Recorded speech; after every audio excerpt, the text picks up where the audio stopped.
Chair.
Good evening, everybody.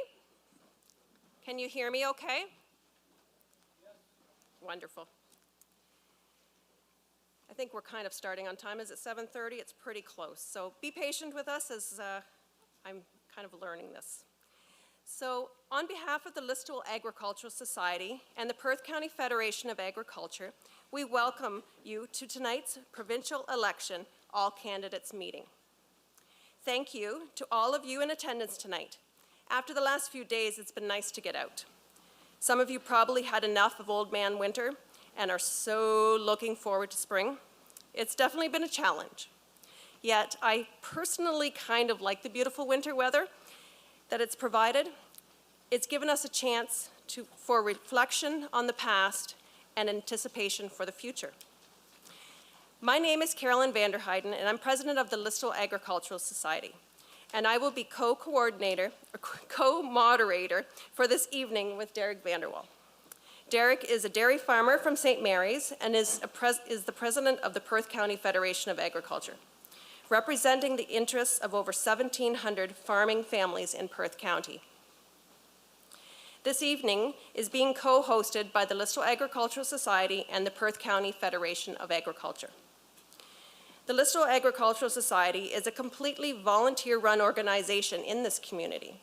Some of our volunteers here this evening have our Ag Society blue t-shirts on, and the Perth County Federation has their gray Perth County Federation shirts on as well, so you can reach out to them if you have any questions.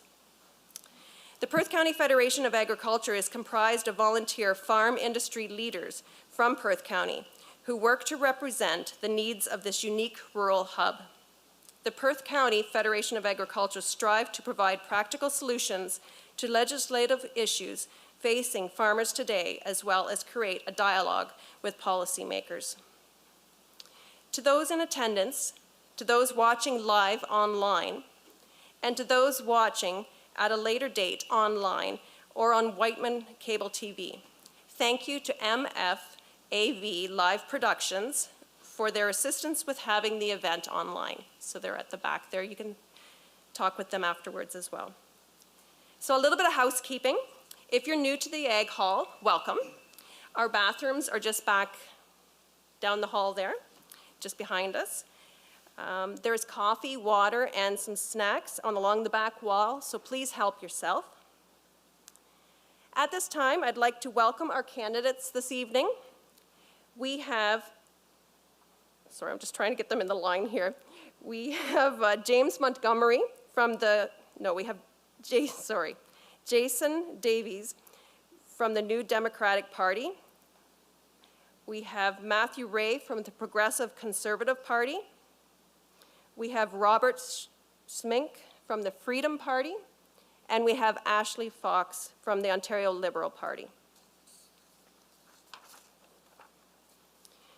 Tonight, we also have Kim DeHaan here from Elections Ontario. I'm not sure where she's, okay. She'd like to come up and say a few words.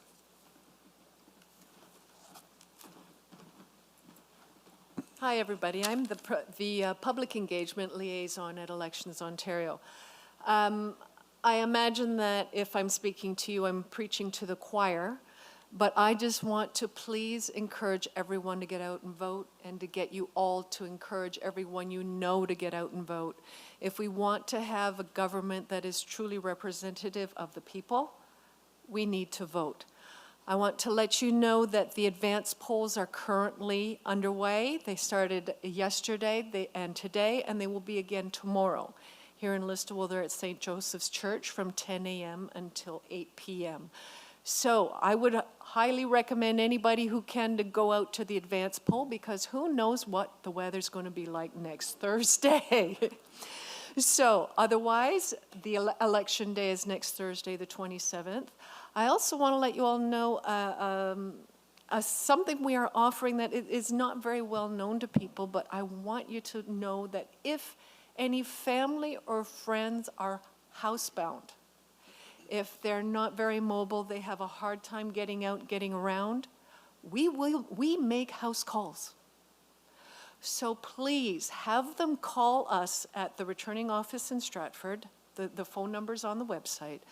Please have them call us as soon as possible. This weekend is best because we only have Monday, Tuesday, and Wednesday of next week that we can do it. On Monday, I am coming to Listowel to make visits.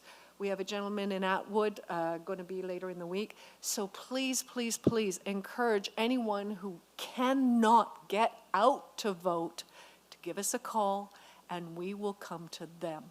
We want to make voting easy. We want to make voting fast, and we want everybody to do it. One further thing, if you do not receive your voter identification card before Election Day, don't worry about it. You don't need it. All you need is one piece of ID with your name and address on it. Okay? Here in Listowel on Election Day, voting will be at St. Joseph's Church and here. If you're not sure where to go on the elections.on.ca website, enter your postal code, and it will tell you where to go. Simple, simple, easy. We want everyone to vote, so please do, and thank you.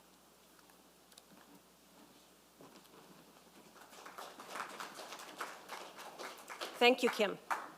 So I'm going to just turn it over to Derek, and he will let you know about the evening. Welcome, everybody.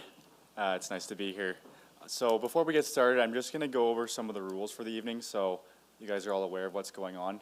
We did brief with our candidates, so they already know what's going on, but we're just going to go over them again quickly before we begin. So earlier this evening, we had the candidates step back and we pulled names out of a bowl. And our order of candidates from 1 to 4 is as you see here, 1 on the left, 4 on the right. We're going to start with candidate number 1 for opening remarks. They'll be about 3 minutes long. We have a timekeeper up here. Eric, do you want to give us a wave? When there's 15 seconds left of their allowed time, he will put up his yellow card. And when the time is up, he'll put up his red card if need be.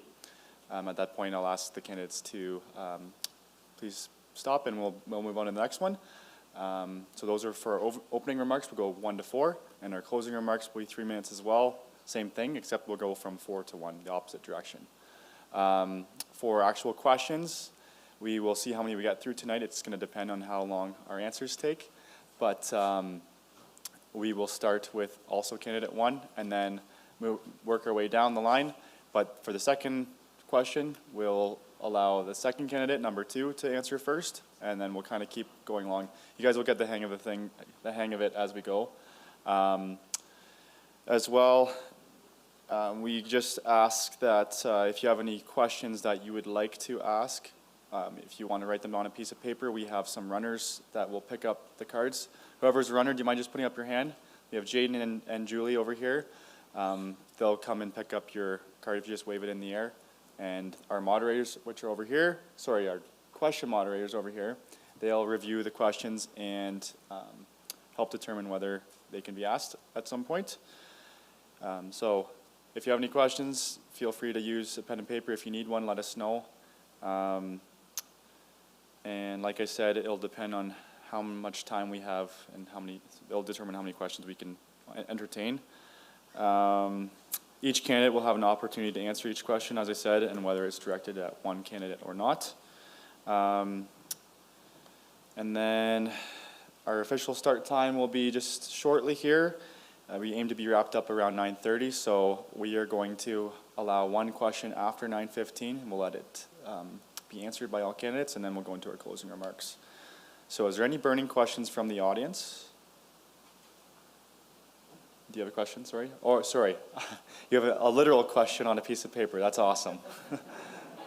That's good to see. So yeah, Jaden or Julie will be around to collect those, and keep those questions coming throughout the evening, and we will get started shortly here. So for the audience, we just ask that you remain respectful. If you want to have a say at these meetings, your opportunity will be the next election. So you can sit up here and be one of the candidates if you like. Otherwise, we just ask that you remain respectful, and heckling just will not be tolerated. So I don't think we'll have to enforce any rules of tonight, but just want to say them out loud. So with all that being said, we are going to now open the remarks by the candidates here, starting with Jason Davis, our candidate number 1. So you have 3 minutes. Eric, are you good? Perfect. All right. Okay. Hello, everyone. My name is Jason Davis, and I am your ONDP candidate for Perth Wellington. I'll start by introducing myself a little bit. I have been a diesel technician in this region for the last 12 years, fixing farm equipment and transport trucks, fixing a lot of the fire trucks that we have, plows, etc., making sure they're all on the road. I also operate Stratford Comic Stop, which sells comic books online and at local venues, where I also give away free books to kids. I have 2 jobs because we live in a day and age where having one job isn't always enough, rent and groceries. Outside of that, a big part of the reason why I decided to run is because we're in a day and age where one job isn't really enough anymore. We have seen the cost of living just absolutely skyrocket, while we've also seen a lot of the services that we rely on be gutted. We're seeing emergency rooms close. We're seeing more and more people lose access to family doctors. And even if you're lucky enough to have a family doctor with 5 to 6 week wait times to get in, you end up having to go to the emergency room for small cases like infections. And that's driving up our wait times even more. The wait times for hospitals on average in Ontario have now reached 19.5 hours. And we really need to start making sure that the taxes we pay go to the services that we rely on. This election was called under the guise of being a response to the election of a new president in the US. And it has largely been revolved around dealing with the response to that. And it's important to remember that we're not just picking representatives to deal with the threat from the South. We're also going to be picking representatives to represent us on a daily basis and represent our needs. We can't just have all the decisions we make be reactionary to things that are out of our control. We need to make sure that we're making decisions based on our needs and our representation. We have shortages in childcare. We have gutted our education system. We have $1,500 in shortage of funding for each child in Ontario right now in our education system. Our universities are currently looking at closing programs and declaring bankruptcy because they haven't been funded correctly. Thank you so much for the PCFA for giving us opportunity for this, and I look forward to answering your questions. Thanks.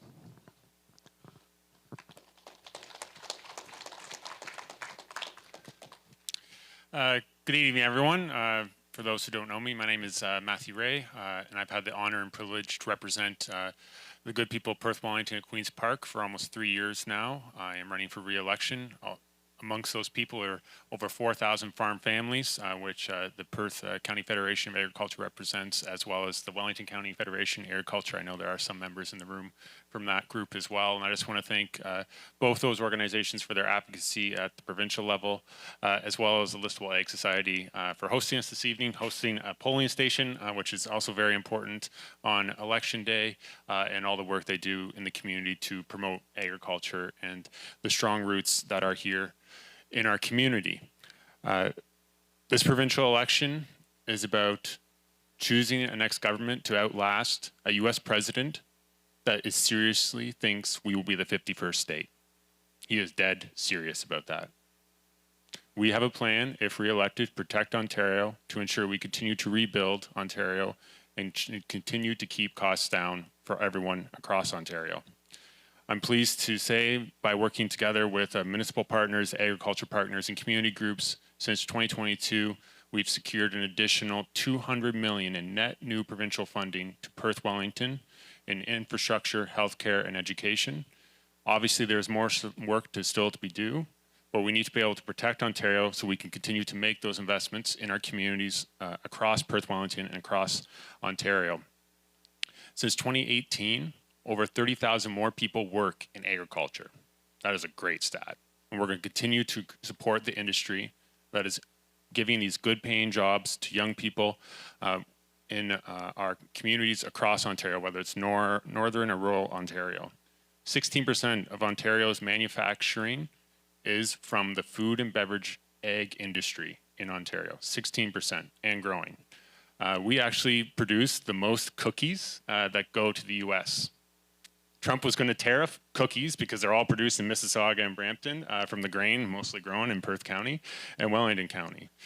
So these are some of the challenges we are facing going forward.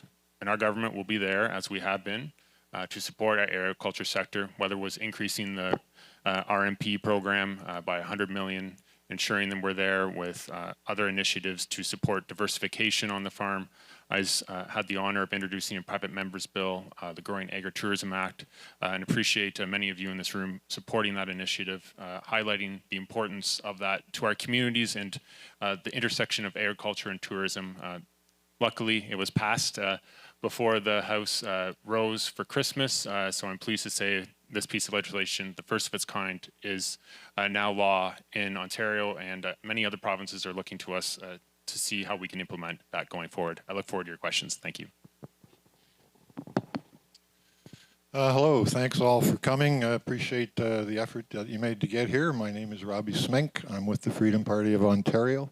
I invite you to see our party platform at freedomparty.on.ca. It's completely there.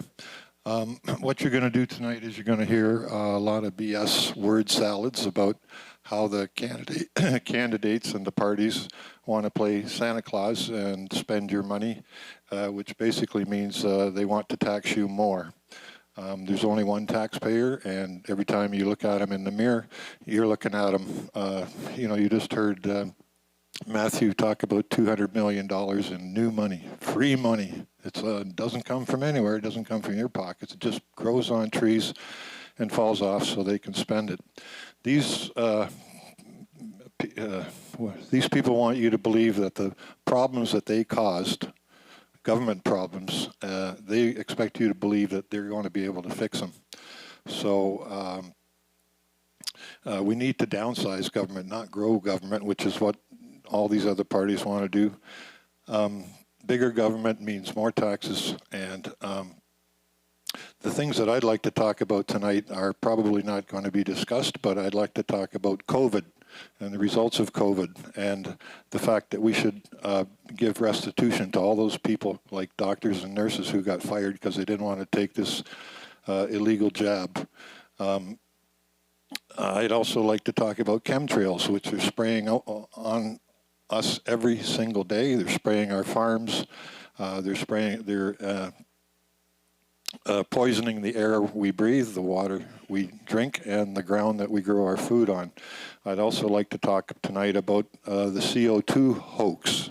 CO2 is driving the agenda these days. Everything is blamed on CO2. CO2 is the gas of life, and the more, the better.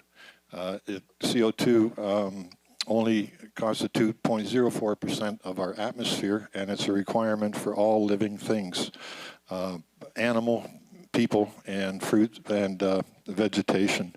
That's why greenhouses put it into their greenhouses to promote growth of their plants.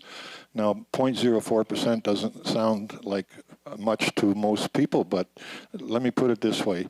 If you have a stadium of 10,000 seats of atmosphere, like a football stadium, and you can picture 10,000 seats, only 4 of those seats are CO2. And we have to get away from the scare tactics that they're using to justify climate change, carbon taxes, electrical vehicles, and everything else. The last thing I'd like to talk about is tent cities and what we can do about them, because it's shameful that tent cities exist in this country. I'm going to have to actually ask you to please hand over the mic to the next candidate. Thank you very much. All right, well, thank you. Thank you for hosting. Thank you for coming. It takes a village to put on an event like this, and I'm pleased to be here. My name is Ashley Fox. I'm a registered practical nurse, and I'm your Ontario Liberal candidate. Similar to my colleagues, I'm hoping for a great discussion this evening. There's no shortage of conversations at the door. And given that we're having an election in February, with some of the most snow we've seen in a long time, it's just really having that conversation about reprioritizing and getting the basics right. I might be a familiar face to some of you. I ran in 2022 as the Ontario Liberal candidate, and surprisingly, many of the issues are still in hand in 2025. I was asked across party lines, across Perth Wellington, to put my name forward, and I answered the call. This election is costing us, on the low end, $189 million. It cost us $3.4 billion to send ourselves a $200 rebate check. We're thinking about that this is a mandate for protecting Ontario, but yet Elections Ontario started working on this as early as last May. So as we continue to have some of these conversations about what's important to you and what's important across the province, it's important to recognize that you are the ultimate decision maker and that we have a chance to reprioritize the direction our province is going. I look forward to the discussions.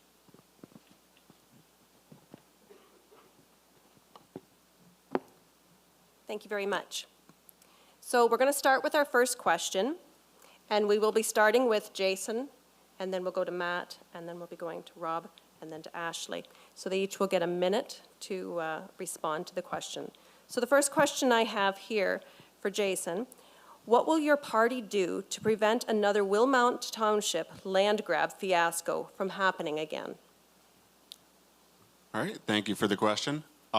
So the first thing we're going to do is we're going to actually return the land to the people of Wilmot. That land grab, that expropriation was completely uncalled for and was done in secret back rooms without even telling us what it was for. I was actually there when we drove all the tractors to the Waterloo region and protested for it. We want to return that land. And then on top of that, we are never, ever going to support the expropriation of any farmland. If elected, we have 533,244 acres of farmland in this region today. In 4 years, we'll still be talking about protecting 533,244 acres. Not 1 acre will be taken. Thank you.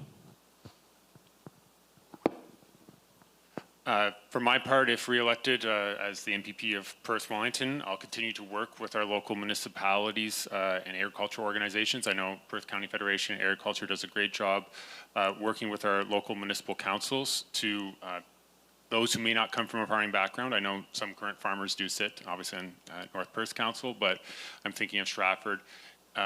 Educating those councillors on what is modern agriculture, what is required, the land use policies and those practices, ensuring there's a balanced approach moving forward around that in Perth Wellington, working with our local councils and working with our agricultural organizations to ensure that we are meeting the employment needs, the housing needs, and obviously ensuring we're supporting the billions of dollars that is locally produced in our agriculture sector as well. Thank you.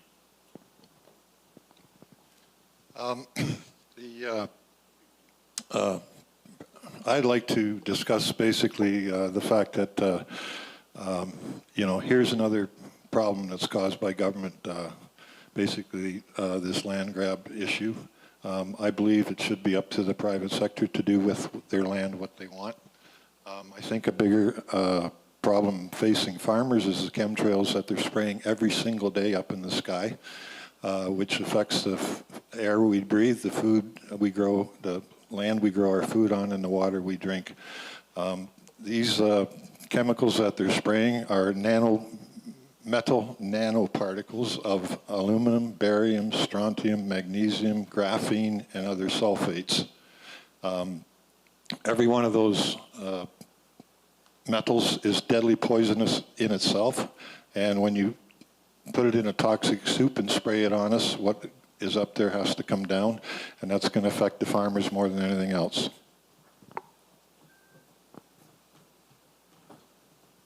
Great question. Thank you very much. I've said it before, and I'll say it again in this debate as well, is all eyes are on Wilmot. This is going to set a dangerous precedent for how we treat the rest of our boundaries and our farmland across Ontario. Conservation bills were changed and sped through without consultation feedback, which makes it easier for situations like this to occur.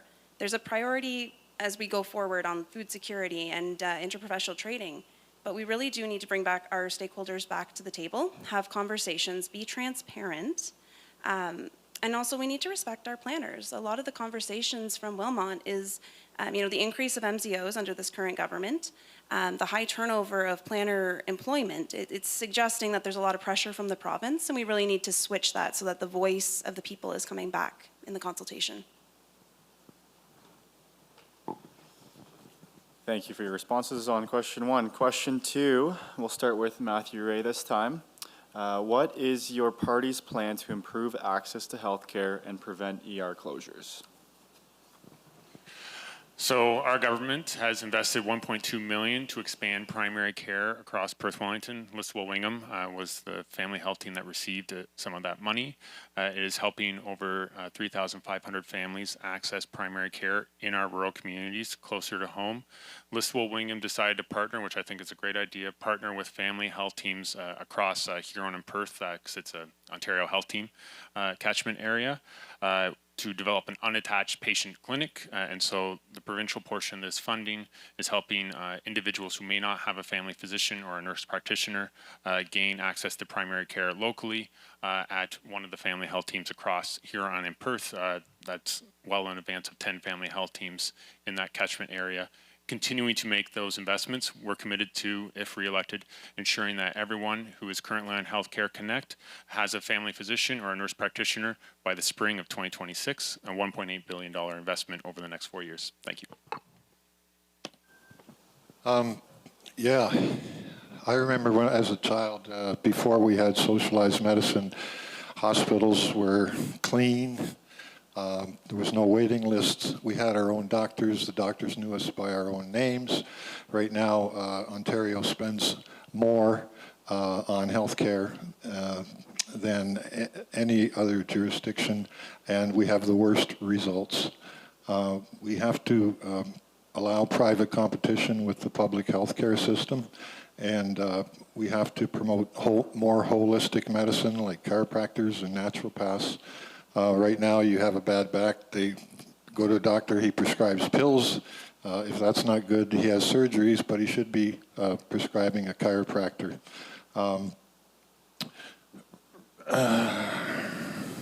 I'll just leave it at that, but we should allow the doctors and nurses who were fired for rejecting the jab, we should be hiring those people back with compensation so that we don't have these shortages of medical personnel.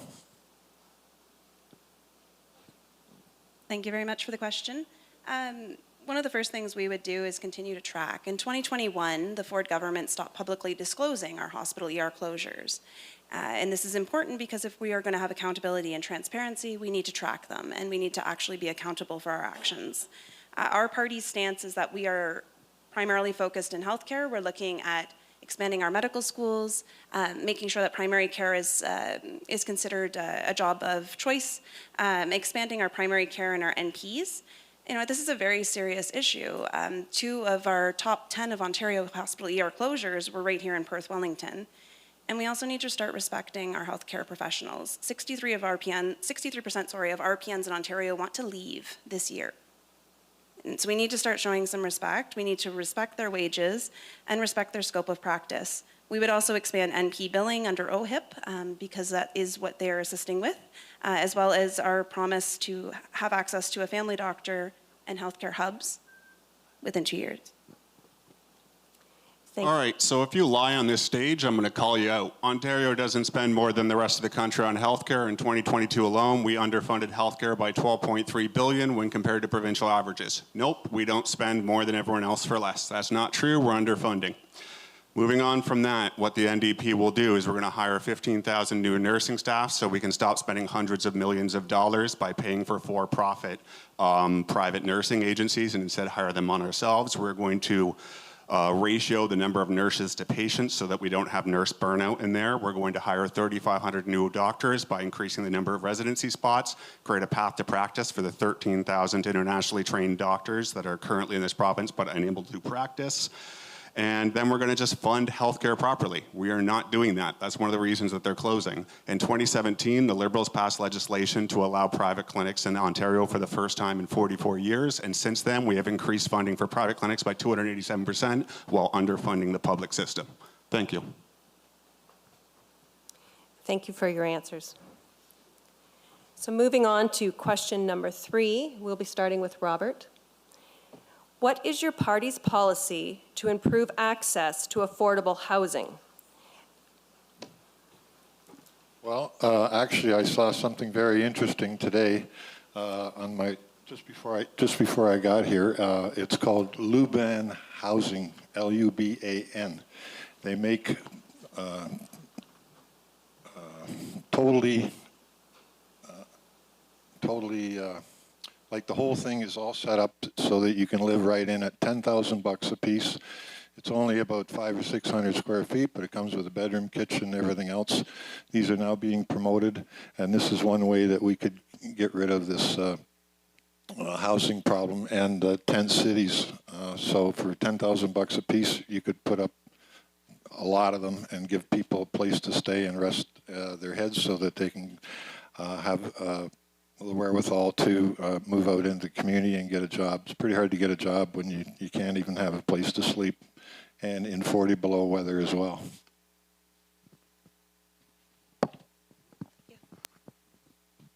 So it's about increasing capacity.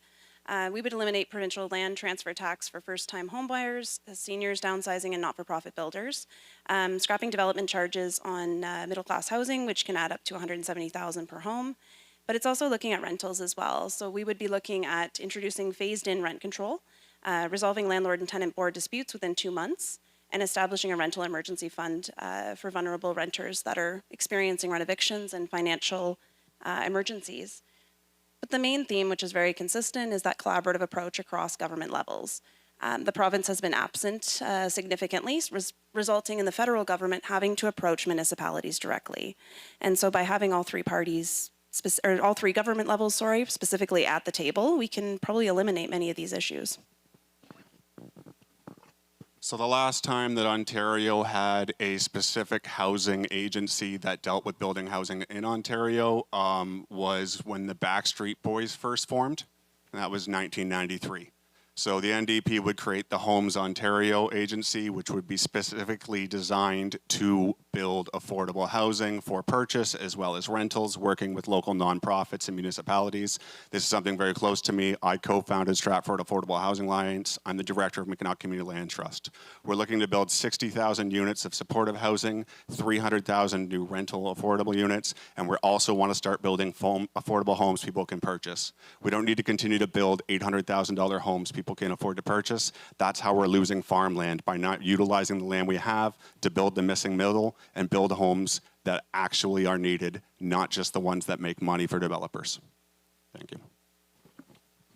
Thank you for the question. It gives me a great opportunity to highlight a local investment.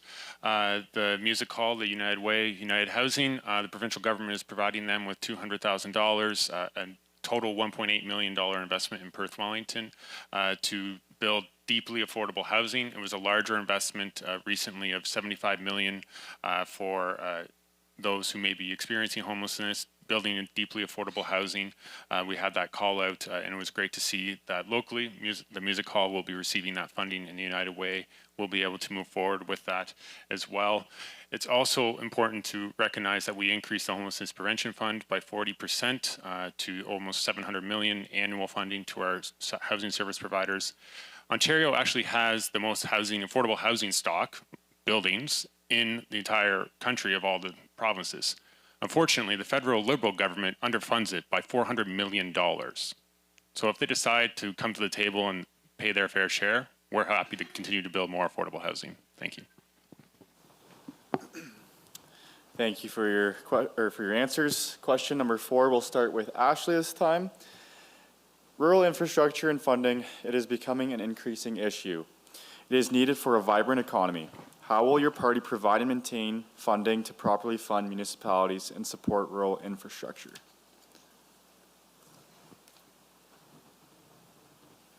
It's a consistent theme here. It's having the province pay for provincial jurisdiction. For far too long, the province has been downloading onto municipalities, and we've had lots of discussion at the municipal level in regards to, property tax increases and things of that nature. We need to get the province to pay for the province's jurisdiction, and we need to stop downloading on municipalities. When we look at what each of the parties are going to do to help with housing, we also need to have a component that also deals with the infrastructure. And so the Ontario Liberals are promising that the savings that we're going to have from the eliminating the land transfer tax would be put right back into the municipalities for infrastructure. These are all problems that are caused by the government, as I said in the beginning.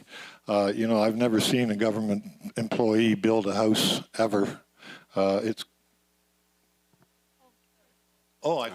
This way. Sorry.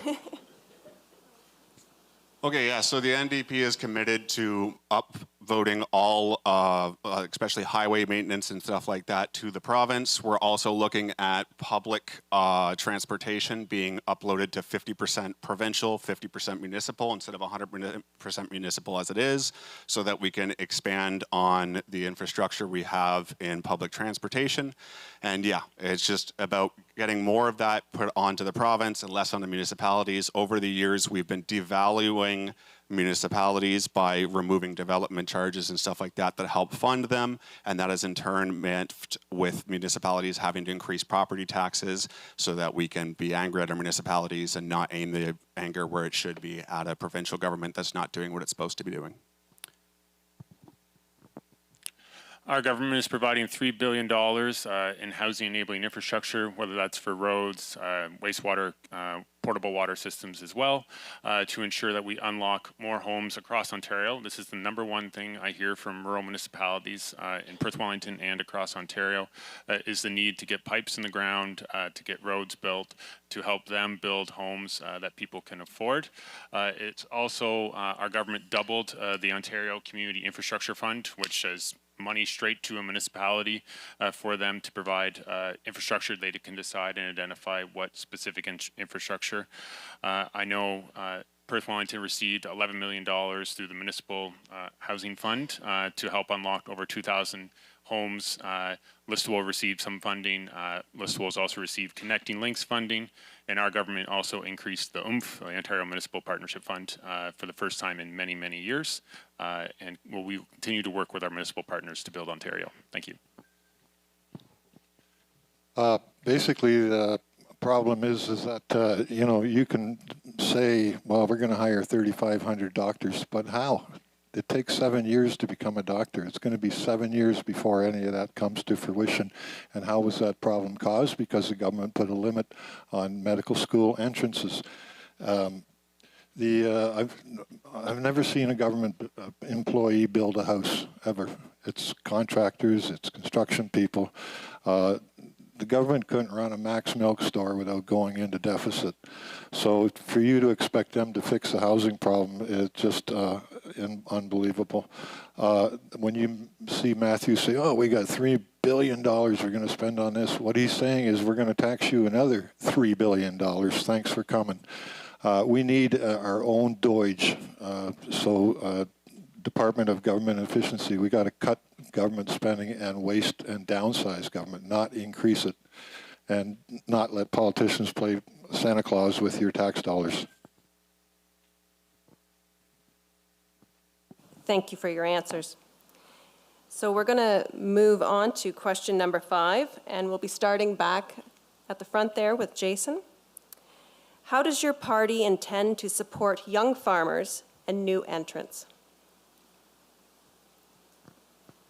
That is a great question. I don't know if we have any specific policy for young farmers that are entering into the market. I know that the average farmer right now, I believe, is around the age of 55, so I'm not sure how many young ones we have, unless, of course, we're talking about generational farming.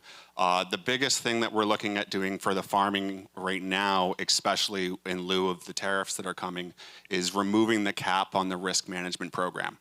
It was increased from 100 million to 250 million. We're just going to remove that cap entirely because when we're talking about stuff coming in from the States, the U.S. subsidizes their farming at incredible rates, and they're able to flood our market with that.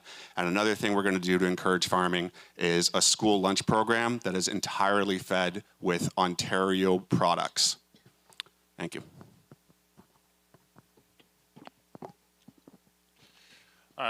Very important question, especially with the transition of these family farms now. Many of my friends are in that predicament with their family farms and transitioning with that.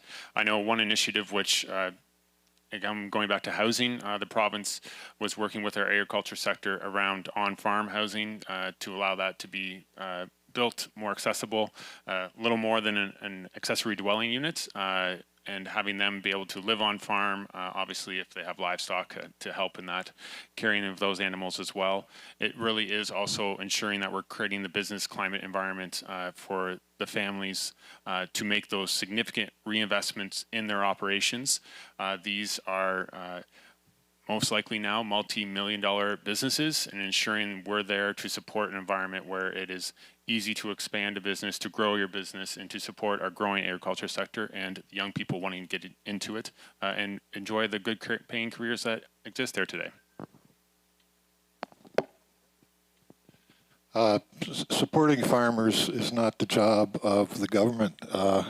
All they're asking, to support farmers, you just got to create another program. The best way to treat farmers is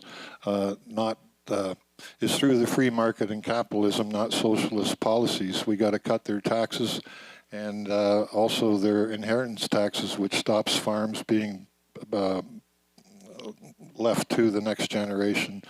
So we don't need more government policies. We need fewer. And we have to downsize the government, as I said before.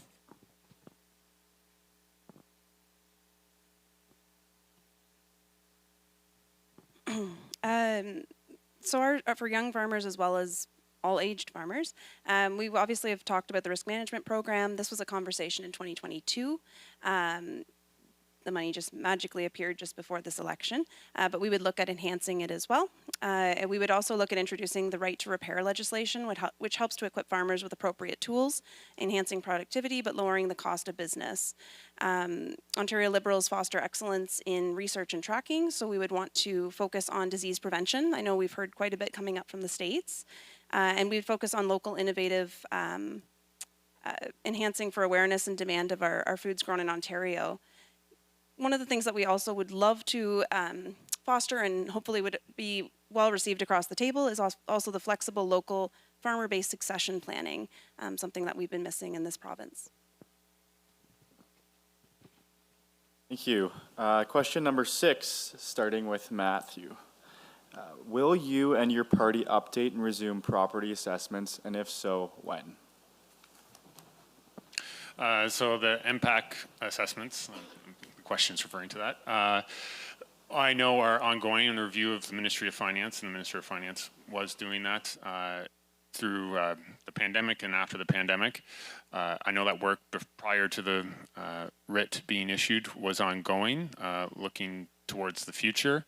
I do not have a specific date for, I'm sure a councillor asked me this, or us, this question, so happy to chat afterwards on that. But I know we are looking at a variety of things, both for our municipal partners, for our agriculture sector, but also for land lease as well. How we can update this system that hasn't, to be frank, been updated in a very long time to ensure it better reflects the market that currently exists, ensuring we're bringing in technology, ensuring we could have a more frequent update to the impact assessment potentially. It better reflects the market as it is. Thank you.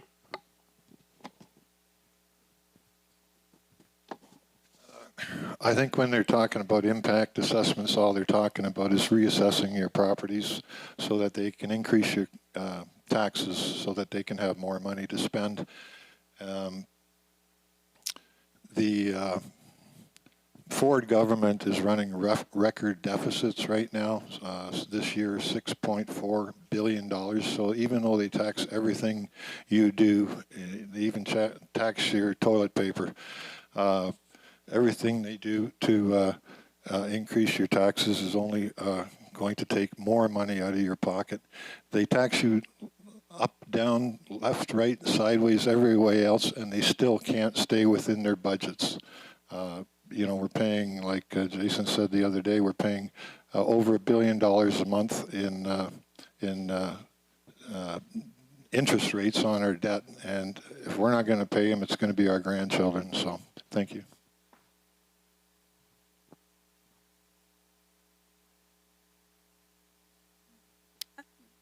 The approach we would take is very similar to what's already been discussed on theme, is having a voice at the table and also reprioritizing. You know, this government has had no issue with passing forward really quick legislation with no stakeholder feedback when it's convenient. So we would look at having your voice at the table. Yeah, so to the original question, the answer is yes. I know it's been a little inconsistent because we had a pandemic and everything else, but yes, we would like to go back to doing that on the consistent 4-year schedule, and that's a simple one.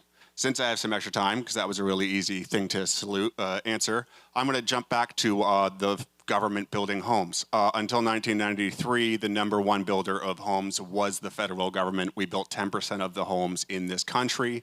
That's how we kept homes affordable. The reason why we're having the crisis right now is because the government stopped being in the business of buying homes. Like I said, if you lie and I get a chance, I'm going to call you out.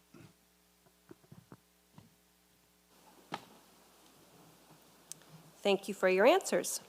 So moving on to question number 7, we will be starting with Robert. How will you and your party defend and support Ontario farmers impacted by U.S. tariffs on agri-food products, including Canadian counter tariffs?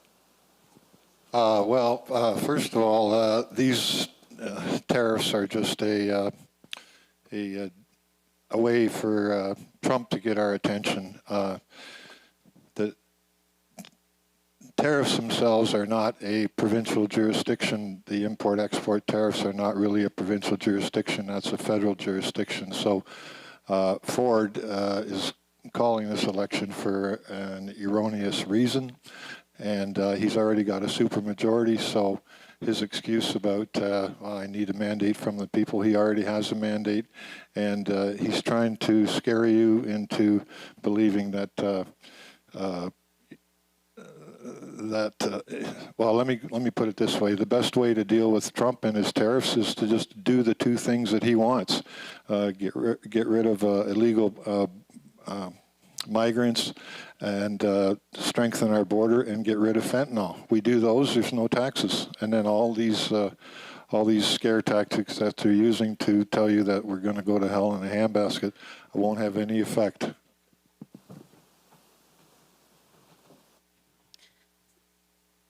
I'm going to agree with Robbie on one point here. It is federal jurisdiction. Obviously, we need an all-Canada approach, so the province and the Ontario Liberals would come together and have that supportive approach with the federal government. we have an 8-point tariff plan which would focus on support for economy and stimulus growth, but also getting the basics right. How can we have that discussion with the U.S. when our communities are so lacking the basics and have been neglected? We really need that leadership first. Yeah, so direct response to the tariffs is going to be more of a federal issue than a provincial issue, but provincially what we can do is we can focus on protecting the jobs we have here, and that includes removing intra-provincial trade barriers, as well as doing the Buy Ontario program, which means that all provincial regulation builds, as well as any builds that use provincial funding, will be using Ontario-built steel, Ontario aluminum, Ontario wood, as well as the school lunch program using all Ontario-grown food. We are going to focus on using as much of our own resources here as we can, and when we can't just do that, and we're looking at job losses, we're going to create a fund that can help keep up with wages for people that may be laid off or lose employment temporarily due to these tariffs. In 2023, Ontario was the #1 export destination for 11 of the U.S. states and #2 for 17 of them. Ontario alone is vitally important to the U.S., and that is why Premier Ford is down there reminding governors, associates in the White House, and others the importance of Ontario. On the specifics of the question around agriculture and the impacts of tariffs, I know Minister Flack, before the writ was dropped, was meeting with agriculture groups to get their feedback. I know the vast majority of tractor parts, for example, are made in the States. We can then pass that along to our federal colleagues to ensure they aren't going to counter tariff things that we depend on or need for our agriculture sector. We will continue to listen to the commodity groups and meet with them often, if re-elected, to ensure we're protecting our agriculture sector, which is now over a $51 billion industry in the province of Ontario, and we want to see it continue to grow. Thank you. Thank you very much. Question number 8, we'll start with Ashley this time. Does your party support the expansion of green energy for Ontario's energy needs? The simple answer is yes. However, we are still working with our environmental stakeholders and our environmental groups for their submission of feedback and consultation phase. So you won't see that addressed in our current platform, but we are still working with the public and getting their feedback on that. Yes, we do, and we are looking at that. We're also looking at bringing back the rebate for buying EV vehicles. However, we will not offer that rebate on Teslas, because if you threaten our sovereignty, we're not going to do anything to help your business. On top of that, we're also looking at increasing more efficient energy towards greenhouses and other things like that, so that we have less reliance on coal and other items as such. And then also for local individuals, we're also looking at investing in rebates towards what you're paying for on your own hydro bills and other forms of hydro. If you use coal or anything else for heating your home, we're going to offer a rebate for you on that as well.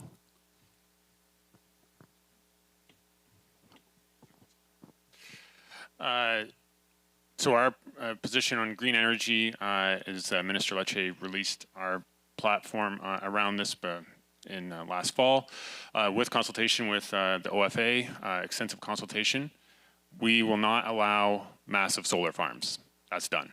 We're not doing that on prime ag land. If you want to have any wind turbines, you need a willing host from the community, because we're not forcing it like the former Liberal government did on rural municipalities. And you also need to have an agriculture impact assessment on any green energy project. So that could be wind, it could also be battery storage as well. These were key things we heard from the OFA and other agriculture groups in our rural municipalities, and this is what we've incorporated. We are also leading the largest expansion of nuclear energy this province has ever seen.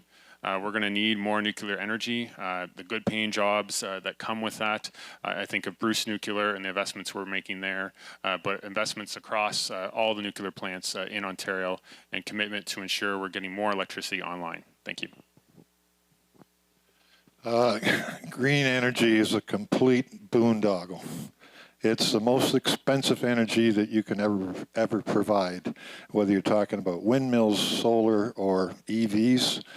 We don't have the electrical infrastructure to have all the EVs that they want to promote.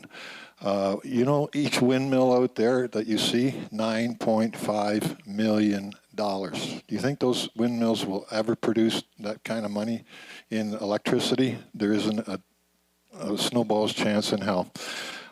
You need a base load of energy to make sure that we always have reliable energy, and that comes from coal and nuclear and mostly natural gas as well. But wasting all these billions of dollars on windmills and solar panels and useless EVs in the wintertime is a complete boondoggle and should be exposed for what it is.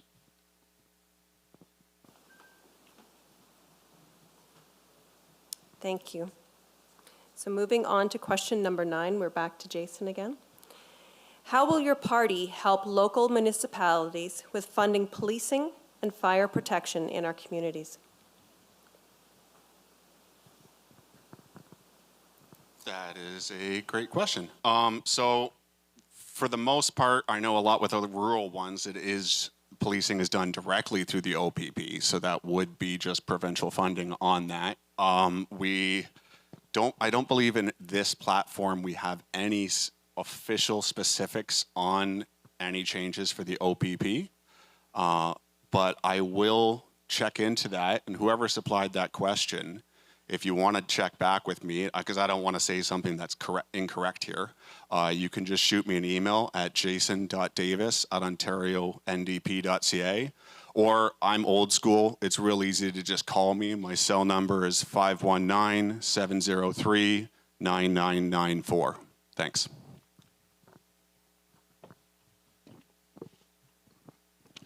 On the OPP funding, our government provided an additional $77 million to assist predominantly rural and northern communities that have OPP services. There's only one municipal force in Perth Wellington. That's the City Police in Stratford, which also does Perth South and Town of St. Mary's. We provided that $77 million to relieve some of the cost pressures is something we've heard from our municipal partners, specifically rural and northern municipalities, to help address some of those cost pressures from the OPP. Around the firefighter component, the vast majority of firefighters in Perth Wellington are volunteer. However, we are providing training resources for those volunteer fire departments and professional departments as well, of course, to ensure that they're able to meet the needs of their community, whether it's water rescue, whether it's fire rescue, whether it's snow rescue in this winter's case. And so being there to support them in that training and ensuring they have those skills. Thank you. As far as policing and firemen are concerned, I think we should try to promote more voluntary fire departments like we have in St. Mary's and smaller towns. In bigger towns like Listowel and Stratford, they have lots of police officers that their fire department personnel spend a lot of their time sleeping. The police are supposed to, their motto is protect and serve. Every time I've had an interaction with them, it's all about harass and ticket. They're basically a money-generating operation for the government, and it's not fair the way they treat ordinary citizens, and I'll just leave it at that.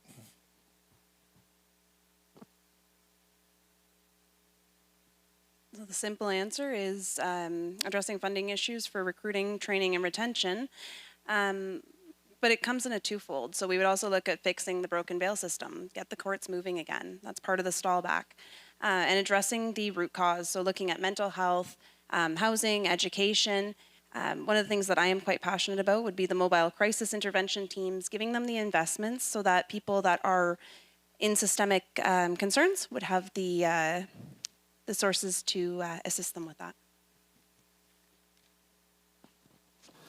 Thank you for your answers on that question. Question number 10, we will start with Matthew. Any housing project that is not supported by a municipality will just get approved by the OLT. How will your party give municipalities their opinion on housing developments? So municipalities, so around the provincial planning statement, most recent one was updated. We also streamlined many things in there. So we combined a place to grow, which was mainly for only Wellington County was captured in that because it was included in the Greater Golden Horseshoe.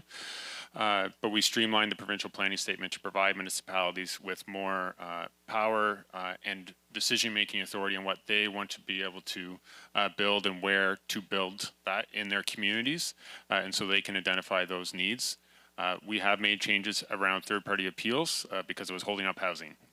We often hear it, I'm sure many of the councillors in the room and others as well hear that we need more housing, and third-party appeals were holding up roughly annually 60,000 units across Ontario, and so it was ensuring that those units were still going forward, but our municipal partners under the provincial planning statement have the authority to plan accordingly, whether it's a new subdivision, for example, and where that will go.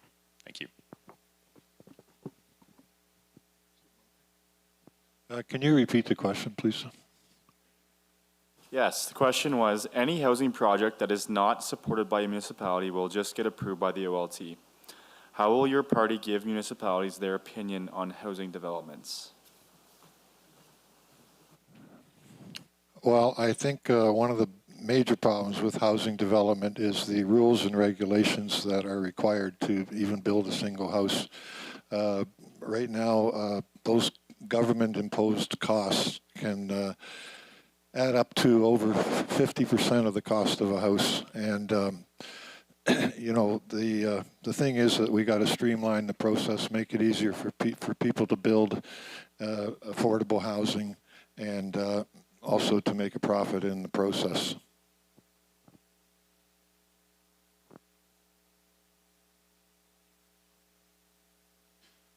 I apologize. I'm going to ask you to repeat it again. I'm just in between there. Sorry. It's all good. So the question was, any housing project that is not supported by a municipality will just get approved by the OLT. How will your party give municipalities their opinion on housing developments?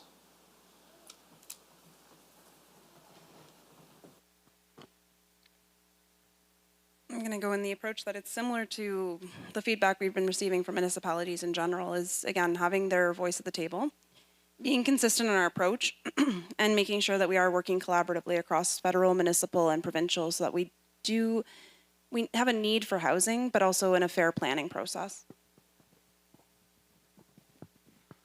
Yeah, so with Homes Ontario, that would be the new provincial agency that would specifically work with municipalities and nonprofits to build housing. We want it to be an open conversation in which the province is saying we are willing to help fund these builds, not as just a handout of cash, but as a here is the upfront sale, upfront money to build it, and then when the home sells, we get the money back. But that is always going to be a two-way conversation. The increase we've had in MZO uses and things like that to step over municipalities and just build whatever we want has been absolutely ridiculous, especially since we're doing it to build homes that aren't addressing the actual housing crisis. Thanks.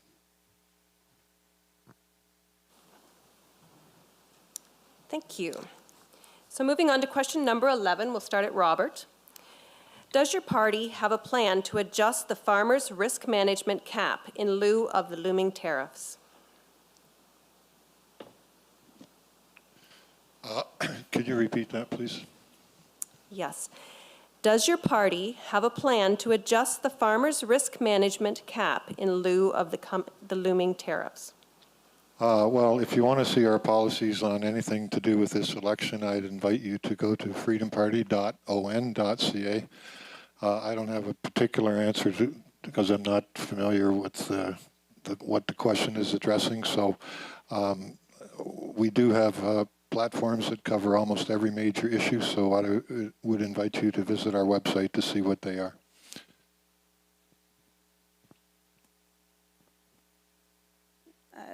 Short answer, yes. We would look at adjusting and enhancing the risk management program to begin with. I know when we were discussing it in 2022, we were looking at a specific amount. That was still an issue up until the election. Yes, we have committed in our platform to remove the cap entirely. In lieu of the tariffs that are coming up, having the cap in place is a very dangerous thing that could lead to a lot of farmers losing their ability to stay in operation. And until that threat is gone, and even going forward, it is important that that cap is removed and we make sure that the farmers have what they need to keep operational. As was mentioned already this evening by a few candidates on the stage here around the RMP program, the provincial government increased it by $50 million in 2020, increased it again by $100 million before the election around that. But again, feedback from the agriculture sector on that as well. We also advocated for the changes in agri-stability at the federal level of providing more flexibility within that as well. I think you can also see what we have done in the past when we have faced similar tariff threats. The war in Ukraine, there were tariffs involved at the federal level, specifically around fertilizer.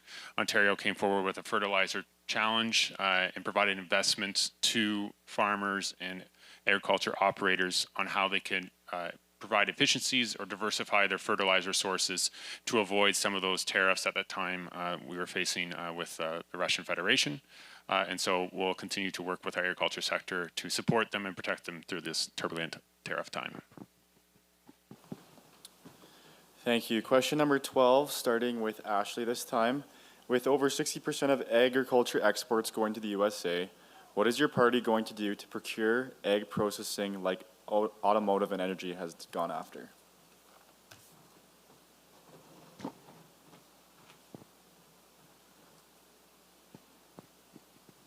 Well, our party stance is very similar to previously. You know, we have an 8-point tariff plan, and we would be focused specifically on how to support our communities with stimulus spending and also leading an across Canada effort. It's difficult because the tariff situation is consistently changing, so I would hate to make a promise that's very specific when we know that this month particularly there's been lots of announcements that have come through. I'm just going to ask you to repeat the question because there was one word in the middle of it that I think actually changed the question somewhat, and I didn't hear it fully. With over 60% of agriculture exports going to the USA, what is your party going to do to procure ag processing like automotive and energy has gone after? Yes, that was it. There was a processing was what I was missing there. Yeah, so the NDP hasn't officially addressed this in their platform, but this is something that I am going to go to Queen's Park and fight for. I believe that we need to expand the processing capability for our agriculture within Ontario. The idea that we have this massive agriculture in Ontario that has to drive down to the US to be processed and then brought back to Canada to be sold is absolutely ridiculous. We need to invest in processing plants within Ontario, and then also remove interprovincial barriers so that we can start selling to the other provinces and stop relying so much on the US because, as we can now know, they're becoming a less friendly partner. So we can continue to build on some of those investments we have made in agri-food processing. I think of the $25 million in the agri-food processing fund, which local processing facilities in Perth Wellington have benefited from. I think of Arthur, Ontario, Amir Specialty Foods, the first halal CFIA registered facility is opening, I believe, next year for that as well. It's meeting a need, domestic need. They're also going to be, this was before the Trump tariffs, but we're aiming to export into New York as well, supporting those initiatives. The biggest thing I hear from commodity groups around ag processing, and if reelected, happy to advocate for those there. I always tell every commodity group, you bring me a proposal, I will make sure the people at Queen's Park who need to see it. And I know Minister Flack is focused on that as well. But the biggest thing I hear is the infrastructure associated with that, whether it's natural gas, whether it's hydro. So ensuring we're building upon those investments we've made over the years and continue to do so going forward. Thank you. Could you repeat the question, please? With over 60% of agriculture exports going to the USA, what is your party going to do to procure ag processing like automotive and energy has gone after? Well, this is another problem that government has created. Government makes it almost impossible for farmers to make a profit because of the rules and regulations and stipulations. I would suggest that one of the best ways is for the government to get out of this type of business and lawmaking and get rid of marketing boards so that the farmers can operate on a free capitalistic system. The government can't fix problems that they are creating, and I would just leave it at that. I think farmers are heroes for what they do. Because I know even when I ran my own small business, I had my secretary spend 70% of her time dealing with government documents. And it's the same thing with farmers. It's just overbearing how much government is involved in their lives. And I suggest downsizing government and rules and regulations. Thank you for your answers. So we're getting a little short on questions here. If you guys have anything that you want to add or ask, please grab a piece of paper from the desk or the table over there, or put your hand up with the paper, and then we can get them over here and we can get asking these questions tonight. So we're really zipping through, so thank you. So this is for Jason. We'll start with Jason, sorry, number 13. What is each candidate's plan to combat the extensive fraud in truck driving schools, letting unqualified drivers onto Canada's roads? Yeah, so that actually is covered in our current policy. We do want to put more of the licensing directly through the MTO. Outside of that, I'm not sure what fraud is being done for people to get their truck driving license. I've heard rumors since I've worked in the industry for the last 12 years, but I've never actually officially seen it happen. If anyone has any evidence of it happening, feel free to shoot me a message. I have friends at the MTO, and we can make sure that person's no longer driving.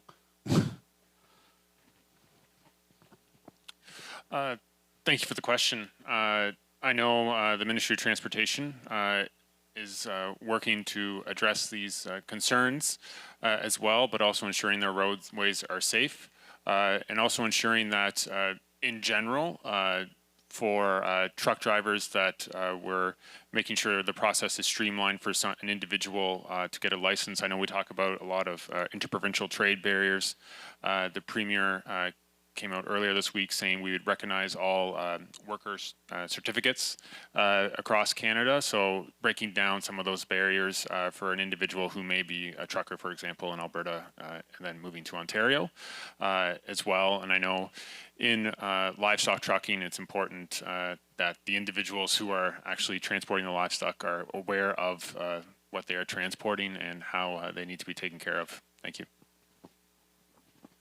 I wasn't aware that there was extensive fraud in truck drivers' licensing. I know that MTO has many road checks and that there's a hell of a shortage of truck drivers. And I think one of the ways of solving that problem is to make it less expensive to get I forget what they call it, some kind of I forget the exact name, but it's to get your driver's license to drive a big rig. Anyways, even 4 or 5 years ago, last time I checked on this, it costs over $10,000 for a person to apply to get a truck driving license. And I think that expense is excessive, and I think if they knocked that price down, we wouldn't have the shortage of truck drivers that we have right now.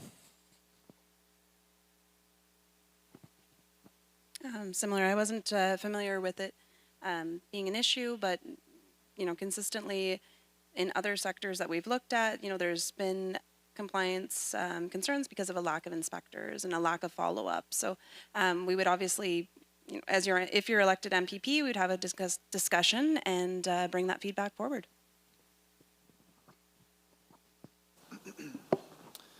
Great, thank you. Question number 14. What will you do when your constituents are against a decision made by your party? Will you sit and follow the party line, or will you fight for your constituents? And we'll begin with Matthew. As I've done for the past almost 3 years, I bring those concerns to the appropriate minister's attention. As I mentioned, for those who may have been at the Palmerston debate, we have robust discussions in caucus, at least in the Progressive Conservative caucus, around a variety of things we're hearing in our communities and bring them to the ministers responsible. So if re-elected, I will continue to do so. Thank you.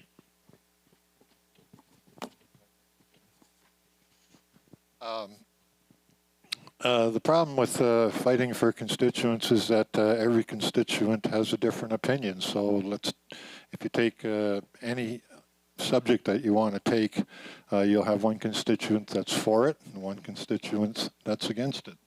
So, you can sit up here as a candidate and say, oh, I'm going to accept the opinions of my constituents, but which one are you going to pick? The one that's for it, the one that's against it? So as far as our party is concerned, we stick very closely to our party platform, which basically is based on capitalism and not socialism. And we don't talk out of both sides of our mouth, saying yes to the person that says yes and yes to the person that says no. And then you go to Queen's Park and you vote along your party lines anyway. So we're very much oriented towards sticking to our party platform. Thank you for the question. It's important to realize that if we are making decisions, we're making them informed, and there's going to be subjects, as Robbie mentioned, that we may or may not agree on, but it's important to collect that feedback, and I know firsthand how frustrating it can be not to be heard. So if there's a decision to be made, I have no problem voting against something if it's the collective feedback that I have received from Perth Wellington and that there's evidence to support that decision. The other thing to keep in mind is that legislation lately has been very quick-paced. We've removed a lot of the stakeholder consultations, the feedback processes, or we've limited to as short as under 2 weeks. So in order to make decisions that truly benefit the public, we need to have that informed discussion and informed debate.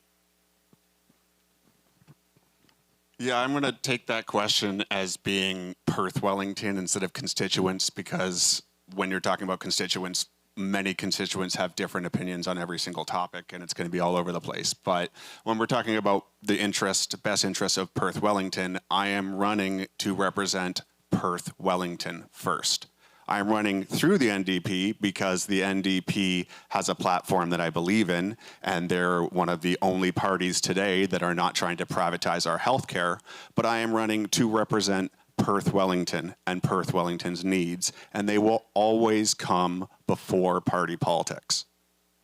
Thanks. Thank you. So moving on to number 15, starting with Robert. As with many sectors, agriculture is struggling to find more workers and employees. What will your party do to help farmers and ag processing sectors find labor? Well, the first thing I think they should do is get rid of minimum wage. This country operated perfectly fine for over 400 years without a minimum wage. Wages were left up to the marketplace.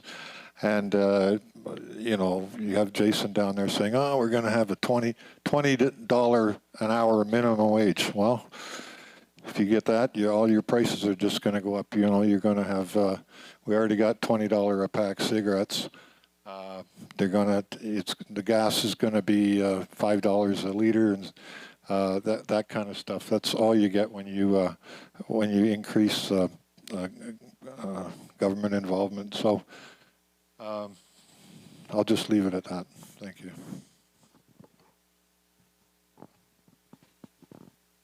For recruitment and retention, it's also about, one is getting the basics right, but also addressing the community needs. When we look at some of the common issues that I've heard for the labor market in regards to agriculture and right across the board, it includes, access to housing, access to medical services, good education for their kids, and transportation. We talked a little bit about living wages and things of that nature, but really we need to get the basics right.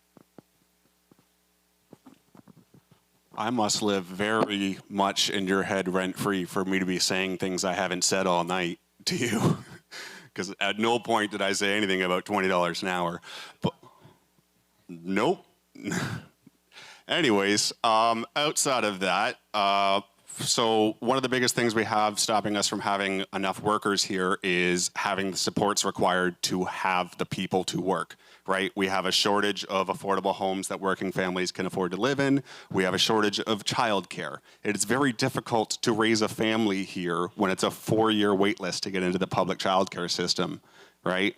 And it's $1,000 in the private system, and we haven't had licensed at-home childcare in all of Perth since November of 2022. Absolutely no one can access the $10 a day program. We need to fix those programs to bring in the people first, and then we can start having more industry.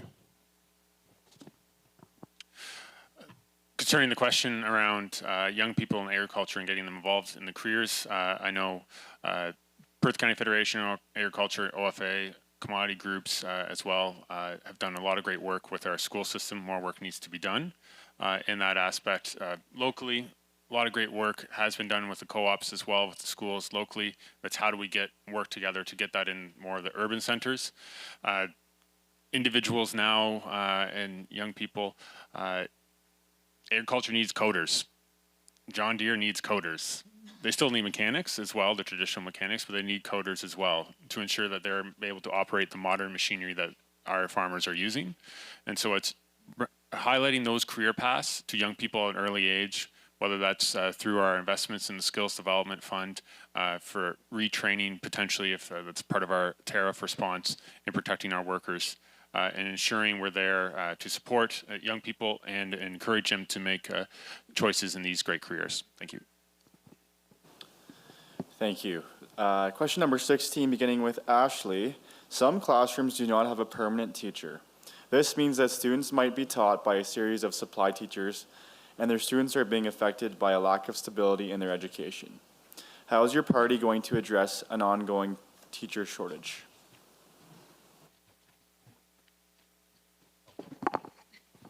Thank you. So our platform on education just dropped today. You can visit OntarioLiberal.ca and visit the full platform, which is costed. Part of our mandate is really to hire more education workers, mental health professionals, and I know that that's going to be a conversation across the table. But the other issue is lowering the student to staff ratios and really making sure that our teachers and educators have better working conditions that they can support our students. Yeah, so right off the bat, the way that we're funding education is not working.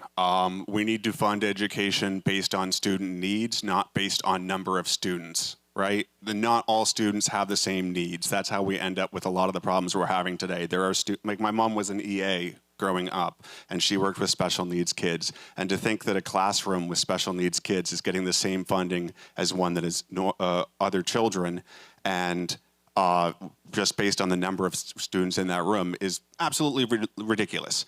So we need to fund based on student needs, and then we also need to just fund education correctly.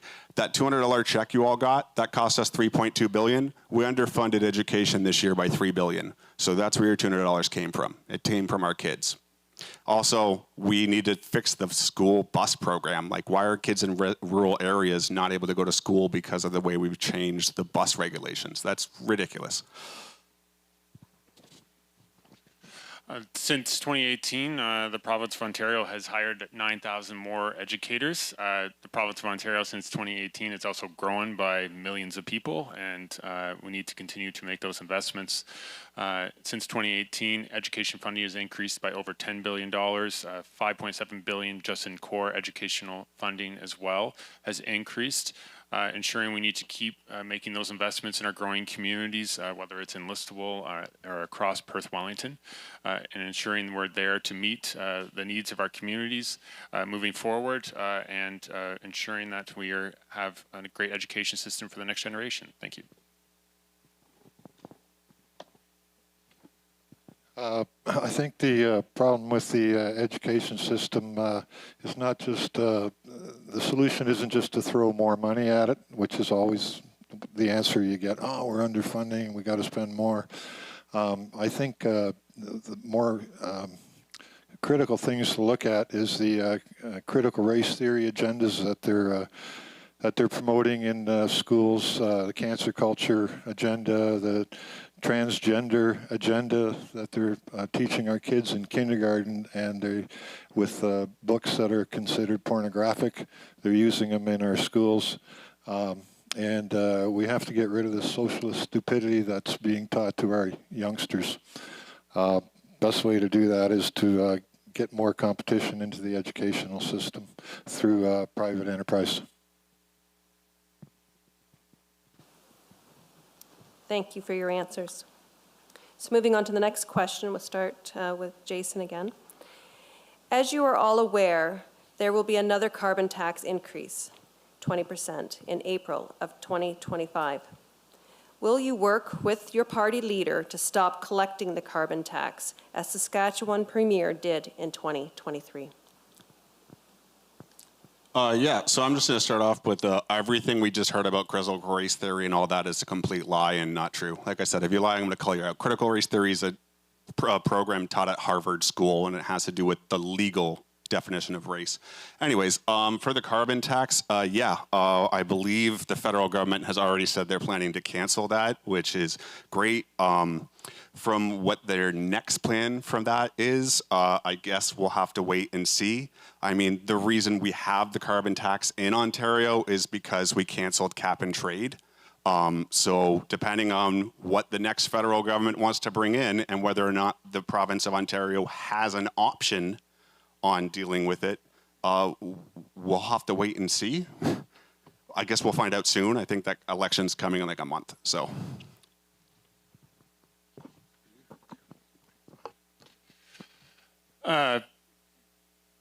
We got rid of cap and trade because it's bad. Premier Ford came in and said he's going to get rid of cap and trade, and we got rid of cap and trade. The Supreme Court ruled, and I don't agree with the ruling, obviously. PC party has been against the carbon tax since its inception. I am not going to trust the word of Liberal leadership candidates. I will believe it when I see it, if they actually cancel the carbon tax at the federal level. I know we took our court case all the way to the Supreme Court to fight the carbon tax, and the Supreme Court, as I mentioned, ruled that it is federal jurisdiction. So I will leave it up to whenever that federal election happens, whether it's in a month or later this fall. First of all, I'd like to say that what Jason said is complete nonsense. It's well documented that the transgender agenda is being promoted in the schools as young as kindergarten. I'd also like to say that as far as the carbon tax increase in 2025, it's not going to happen, primarily because Pierre Poilievre, who's going to be elected hands down, is going to abolish it, so it's going to be a non-issue.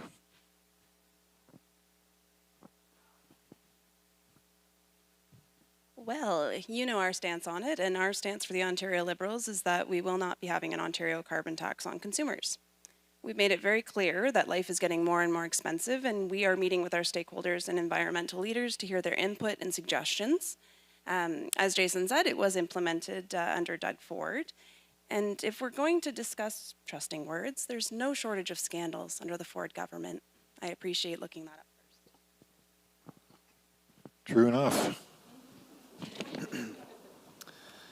Okay, so here's the time of the night where I can remind candidates just to continue to be respectful towards each other. But our next question, it's a few different things on the go here. So with questions surrounding what Ontario's food production would look like in 50 years, and who's owning the land and people farming it, and as well as who controls the offerings for food choice, what changes need to take place immediately to bring about your party's vision?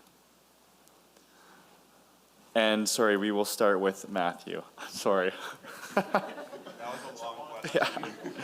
Yeah. With questions surrounding Ontario's food production and what it will look like in 50 years, such as who's owning the land and how, or who's farming the land and who's controlling the offerings for food choice, what changes need to take place immediately to bring about your party's vision? So we try to tackle this one question in 1 minute. Growing Ontario strategy is around growing agricultural exports and production domestically and abroad, diversifying is a common theme now with the threat from south of the border, whether that's to our South Asian markets, Vietnam, Japan, for our beef exports in particular and pork. Is ensuring that we're continuing to make those investments and supporting those expansions. I'll also briefly say part of my private members bill, the Growing Agritourism Act, was the ability for farmers to choose, or the next generation in particular, to choose to diversify their sort of farm income, offering that, whether it's a pick your own or another sort of experiential experience on the farm, allows them to diversify their income, but also encourage some of that education and awareness of agriculture as well. Thank you. I'm no fortune teller that can tell you what's going to happen in 50 years, but I would say that the best way to improve our farming is to get government out of the business of farming and to reduce rules and regulations and let farmers who know best what to do with their own property, their livestock, their fields, let them find their own answers and not be run by government dictates.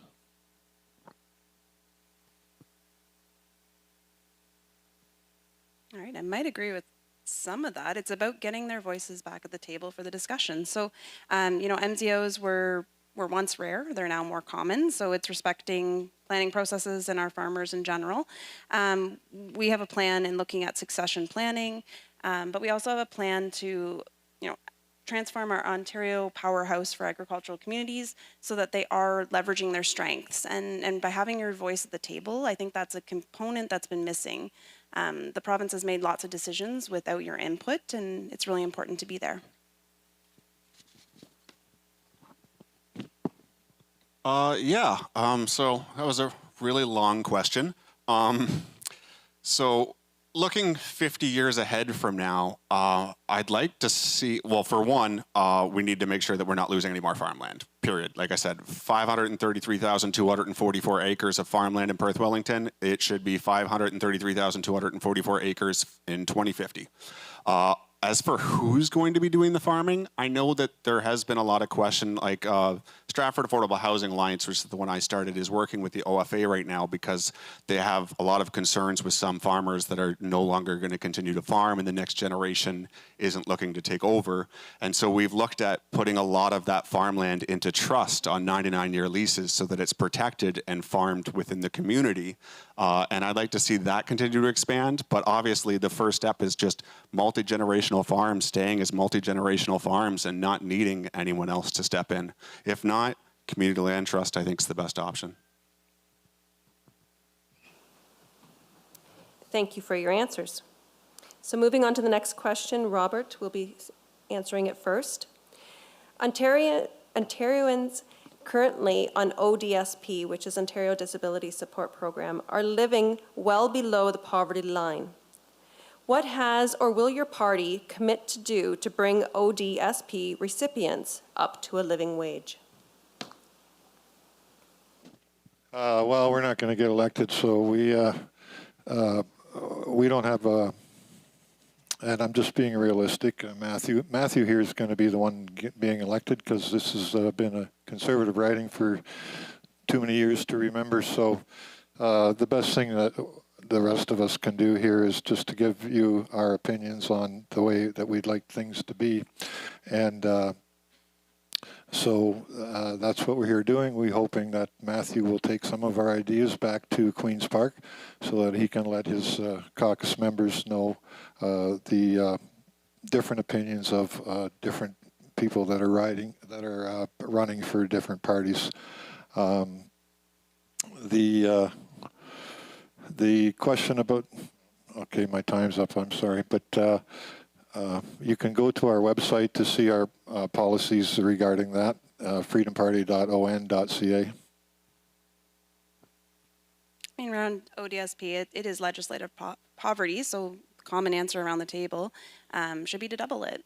In 2022, I signed a universal basic income pledge, and that's still the same in 2025. Not too much has changed in terms of our social services and our respect for our people that have very limited funds to work with.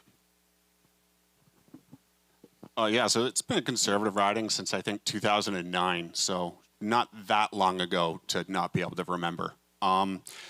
Provincially, I should say, 2009, not a crazy long time. Anyways, doubling ODSP is something we're committed to doing. On top of that, I also not only signed for universal basic income, I actually marched in the streets of Toronto with a big sign that said F poverty. I can't say though what all the signs said in good company, but when we're looking at, especially when we're looking at the age of automation, like we're talking in the next 50 years, at least 60% unemployment as jobs are removed by automation. And that means that we could all either be extremely poor and struggling, or we can take the machine-generated wealth and share it amongst the populace, and we can all live a happy life and work on what we want to do instead of what we need to do. Thanks. Concerning ODSP, the provincial government, after the 2022 election, increased it by 5%, then tied it to inflation. Moving forward, the first government to do so, roughly is 17% increase since July of 2022 now. It will go up again based off of the CPI index in July of this year. It's just July is when they reassess it every year.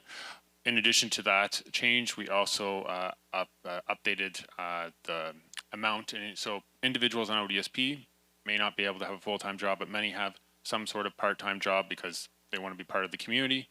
Historically, once you earned a certain amount, your income would be clawed back. We increased that threshold by 400%. So individuals who are able to work are able to keep more of the money they earn. And we also still have a discretionary benefit as well available to those individuals. Thank you. May I suggest that robbing Peter to pay Paul is not a good method of running a government or a society. Okay, so next question, we'll start with Ashley, is how do you balance the growing demand for urban development in rural areas like Perth Wellington with the preservation of farmland and agricultural viability? Well, we've heard around the table there's a need for housing, there's a need for rental, and there's a need for supports. But we need to look within our boundaries, and we need to protect our boundaries so that we're not going outside of them. Once again, it was brought up earlier about the Wilmot, and it will set precedent based on their situation. We want to look at respecting our planners and having conversations at the table so that we don't have to grow out, rather go up. The NDP is not just committed to keeping our current boundaries. We actually want to respect the boundaries that were pre-2022. We want to go back to pre-2022 boundaries and keep them on there. How do we do that? We start building the right kind of housing. We stop building these McMansions that are $800,000 that seat one family that no one can afford to buy. And we start building smaller, modest homes, 800 to 1,200 square foot. I have developers that can do poured concrete, 1,200 square foot homes, move-in ready for $250,000. There are developers out of Stratford currently building 1,000 homes in Waterloo with Habitat for Humanity, move-in ready for $350,000. It is completely possible to build homes that people can afford and also build good-sized, mid-sized apartments. We don't need to go sky rises, and we don't need any more McMansions. Thanks. As I alluded to earlier in one of my earlier answers this evening around the provincial planning statement and the updates we made through that over a year ago now, extensive consultations were held with a variety of groups, including obviously the agriculture community in the development of that new provincial planning statement, along with our municipal partners, of course, to provide greater flexibility to our municipalities so they can decide where and when development would be necessary for their community. And as I go back to, again, one of my earlier answers around the good work that the Perth County Federation of Agriculture is doing to educate some of our more urban councillors locally who may not have come from a farming background on the challenges or the benefits of farming and how we can support that thriving agriculture sector while meeting the growing needs of our community. Thank you. I think the best way to preserve farmland is to leave it up to the private sector, the private market, to determine what they do with their own land. If you were a farmer and your farm's worth $30,000 an acre and a developer comes along and says, we're going to offer you $50,000 an acre, would you like it if the government said, no, you can't sell your farm? I mean, it's just ridiculous. It's not up to the government to tell us how we can run every aspect of our life and tell us what we can do or what we can't do with our own property. That's called fascism and leads to communism, and that's the last thing we want in this province, but that's the way the province is heading with all these increased rules and regulations. Every time a government, all they do is they make more rules and regulations every year. They never take them away. They don't have a DOGE program. They just keep increasing your taxes and stealing your wealth. That's got to come to an end. Thank you for your answers. So moving on to the next question, we will start with Jason. Has anyone read or familiarized, or is, sorry, let me start again. Has anyone read or is familiar with what's written in the Perth County official plan for the Watson report? What are your thoughts? I have not read that. I'm going to be honest with you. Thank you for bringing it to my attention, and I will definitely go home and read it. And if you want to follow up with me, I will just relay my information is jason.davis@ontariondp.ca, or my cell is 519-703-9994. I'm not going to make up an answer right now when I don't know. I'm perfectly comfortable saying I don't know when it comes to that. Thanks.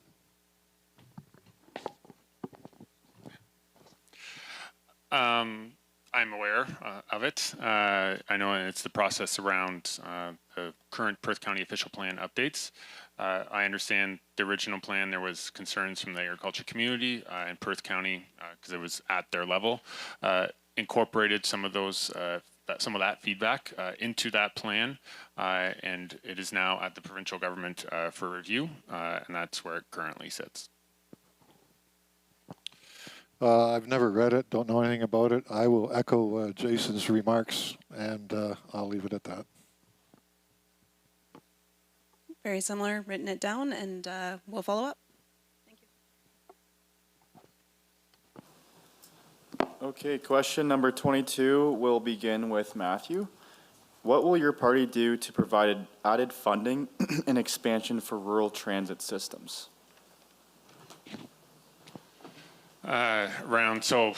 Province-wide, the provincial government has a $70 billion public transit initiative over the coming years. Locally, I know the PC Connect bus is in the news.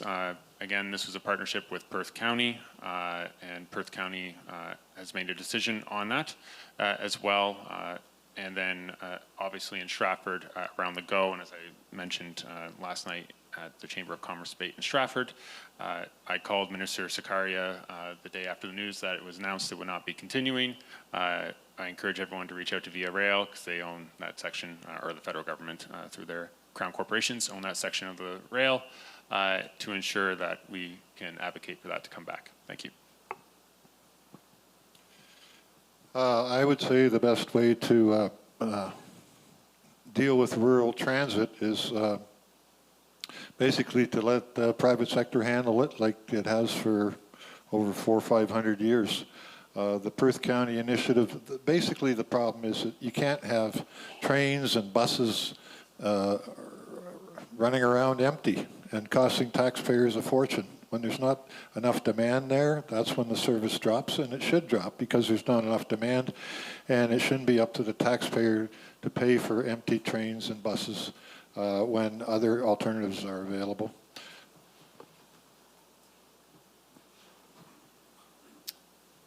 Our party is looking at expanding the two-way GO transit, but I know the PC Connect has definitely been a conversation, especially at the doors locally.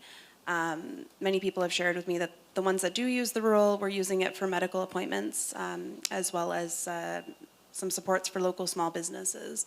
So again, it would be having conversations across all levels of government and making sure that the feedback is there. Yeah, so like I said, the NDP is committed to upvoting 50% of public transportation costs to the province so that it can start to relieve some of the pressure on municipalities to keep these services running. And yeah, That's it. 50% of it should be covered by the province. That also will help lower your municipal tax rate and just make it easier for these programs to be successful, because the more effective these programs are, the more ridership we will see from it. It's ridiculous that when we build a $10 billion highway near Toronto, that is supposed to all be taxpayer paying, and then after that, it's drive on it as you like. But when it comes to public transportation, we're expected to pay for it twice.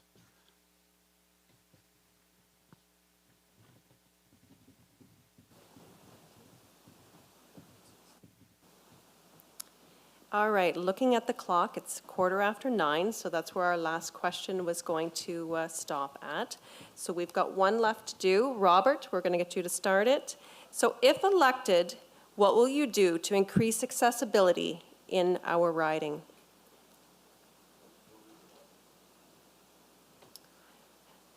So they're saying accessibility. Accessibility to what? It doesn't specify here. Oh, So whether it's buildings, maybe to work. I can't answer that question unless I have some specifics of what the topic is, because it could be accessible to buses, trains, hospitals, schools. I don't know.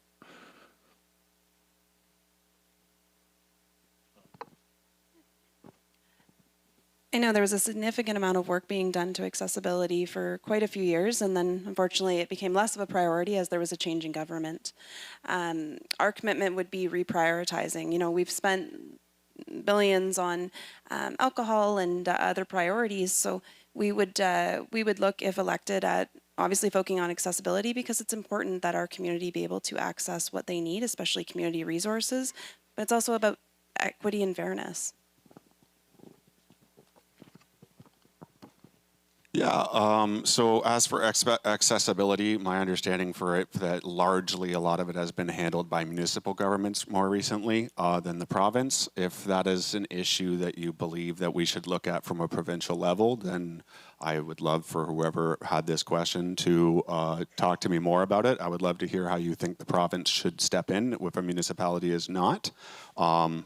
Outside of that, like I said, public transportation, which is accessible, expanding on that by allowing 50% of that coverage to be done by the province will help with that accessibility. But specific buildings, that has been largely a municipal responsibility. If you want more from the province, feel free to talk to me and we can look at it.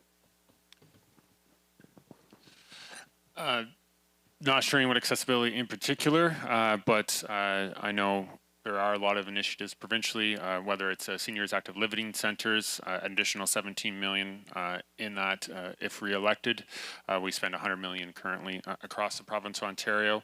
In 2022, there was the Ontario Seniors Home Tax Credit for individuals looking to claim medical expenses, attendant care, breathing devices. There's also 500 million through the Assisted Devices Program, annual service, providing over 400,000 equipment. This is for like wheelchairs and other assisted devices, obviously for seniors and those individuals requiring those needs, and ensuring we're continuing to make those investments across a variety, whether it's physical or care attendant, for example, as well. Thank you. All right, thank you very much for all your answers this evening. That concludes the question portion of the evening. At this time, I'm going to ask Katie from the Wellington Federation of Agriculture to come to the mic and just speak on behalf of James Montgomery with his remarks.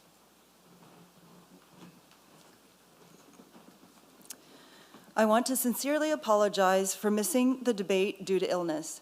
I was looking forward to engaging with the community and discussing the critical issues that matter to all of us.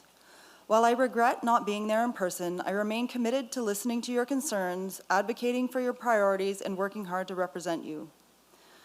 Our party is focused on making life more affordable for families, seniors, and businesses. The cost of living has skyrocketed. Groceries, gas, housing, and everyday essentials are more expensive than ever. We will provide real relief by cutting taxes, eliminating unnecessary fees, and scrapping the federal and provincial carbon taxes to put more money back in your pockets. Families shouldn't have to choose between heating their homes and putting food on the table. We also recognize that housing affordability is one of Ontario's biggest challenges. This issue comes down to supply and demand. There simply aren't enough homes being built to meet the needs of our communities.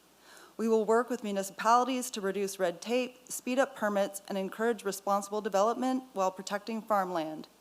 Growth should never come at the cost of our agricultural industry or food security. For young families, affordable childcare is essential. Parents should not have to struggle to find and afford high-quality care.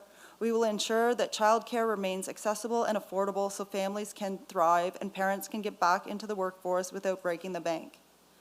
At the same time, we must stand up for farmers and protect our agricultural industry. We strongly support supply management, which ensures stable pricing, supports family farms, and keeps Canadian food production secure. Farmers are the backbone of our communities, and we will fight to preserve their livelihoods by defending the system that guarantees fair pricing and market stability. Additionally, we will work with farmers to reduce unnecessary regulations and costs that burden their operations. Though I was unable to attend the debate, I want to assure you that I am here, I am listening, and I am committed to delivering real solutions for our community. If you have any questions or concerns, I encourage you to reach out. I look forward to continuing in the conversation and earning your support. And this is James Montgomery, the new Blue candidate. Thank you, Katie. So along with that statement, we are going to ask each of the candidates to provide their closing statements. This time we will go in reverse order from our opening statements. So in this case, Ashley will begin and we'll make her way left on the stage there. So you're free to go ahead there, Ashley. Thank you. Oh, and Sorry, go ahead. it's 3 minutes, sorry. Sorry. Thank you. That part's important, honest. Well, thank you so much for our timekeeper. That's important as well. But I know it takes a village to host this event, so thank you so much to those that have volunteered their time, our hosts, our volunteers for questions, as well as my fellow candidates up here. But more importantly, thank you for coming in, and thank you for those tuning in virtually as well. There's been no shortage of discussion, and hopefully that those thoughts will resonate with both you and with us as well. Once again, my name is Ashley Fox, and I am a registered practical nurse from Palmerston. And I am running particularly in 2025 because people across party lines had reached out to me across the riding, reached out asking to amplify their voice specifically on healthcare, education, and affordability. They felt that they were being listened to but not heard. And after 7 years, it's pretty evident that our priorities have definitely been different. Under the current government's watch, we've seen our healthcare system collapse. We've seen housing and rental prices skyrocketing and grocery prices continuing to rise, all while cutting the funding for essential public services that you and I need to thrive. So it's time for a change. If you believe we deserve better, elect me to represent you as your MPP and ensure that your voice is heard at Queen's Park, where I would continue to fight for all of us. Our costed platform was released today. You can visit ashleyfox.ontarioliberal.ca to learn more. And as Elections Ontario had shared, make sure that you get out to vote. Is it me? Okay. Thank you for that. If you watch TV, you'll see that they're advertising Doug Ford as the savior of Ontario. He's been nothing but a disaster. Even the Conservative Party name, Progressive Conservative, if you know what progressive means, you know that their name in and of itself is an oxymoron. You can't be progressive and conservative at the same time. It's ridiculous. All the problems that we're talking about here tonight were all caused by government intervention in our lives. I'm disappointed tonight that the COVID issue was just been swept under the rug. We haven't talked about it. We haven't talked about reinstating people that got fired for not taking the illegal jab. I'm sorry that we never got to talk about chemtrails, which affects each and every one of us, but the government just ignores it, that they're poisoning our air, our water, and our agricultural lands. I'm disappointed we didn't talk about the CO2 hoax. CO2 is the gas of life, and it's plant food. Plant food produces oxygen for us to breathe, so the more CO2 we have, the better, not the least. I could go into it in a lot more detail, but I'm also disappointed tonight that we didn't talk about critical race theory, the cancel culture, the transgender agenda that they're teaching our kids in grade schools even, and all the socialist stupidity that they're teaching in our high schools. When kids graduate out of grade 12, they can't even do simple math problems. They need a calculator to add $1.40 and 65 cents. And then the other thing is with the education system, they spend 12 years in school. My son is a typical example. Can't even write cursive writing. He prints.